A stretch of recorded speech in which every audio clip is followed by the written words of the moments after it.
Services Coordinator here at MPL.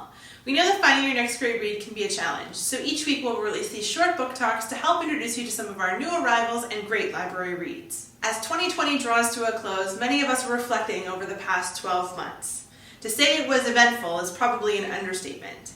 In this week's Adult Book Talk, we've gathered together some of the MPL staff's favorite books of 2020. First up, Darling Rose Gold by Stephanie Wrobel. For the first 18 years of her life, Rose Gold Watts believed she was seriously ill. She was allergic to nearly everything, used a wheelchair, and practically lived at the hospital. But despite the number of doctors, tests, and surgeries, no one could figure out what was wrong with Rose Gold. Turns out her mom, Patty Watts, was a really good liar. After serving 5 years in prison, Patty gets out with nowhere to go and begs her daughter to take her in.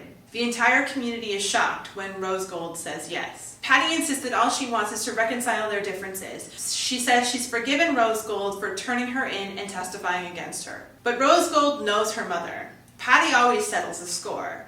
Unfortunately for Patty, Rose Gold is no longer a weak little darling. Nicole says this book is a great domestic thriller about mothers and daughters. Loosely based on the real-life case of Gypsy Rose Blanchard, Nicole was fascinated with how the author was able to fictionalize the case but stay true to the real story. Next up is the graphic novel Kent State, 4 Dead in Ohio by Derf, Backderf.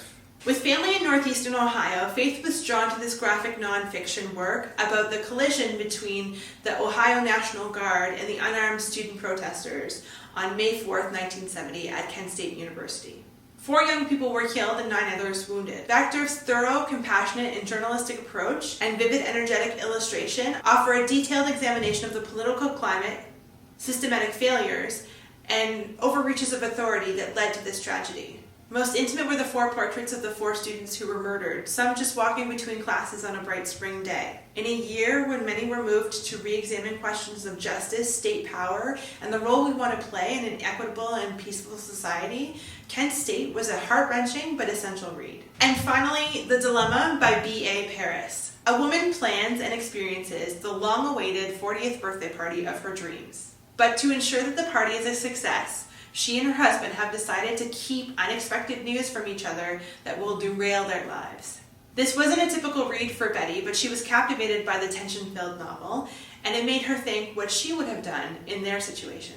MPL wants to help you start off the new year by making choices that benefit your mental and physical health. Visit our website to download a self-care bingo card, complete a line, and return your bingo card to the library by January the 31st for your chance to win a prize package. The library is now open for curbside service. Visit our website for a full list of details, including our frequently asked questions. You can visit us online via our website, using the free Simcoe County Libraries app, or by calling 705-526-4216 to place holds on any of the books that I've mentioned here, or any in the library. You can also return your materials to the library 24/7 using our book drop. A big thanks to the Government of Canada for the funding for this program. That's it for this week's Adult Book Talk. Take care and have a great week.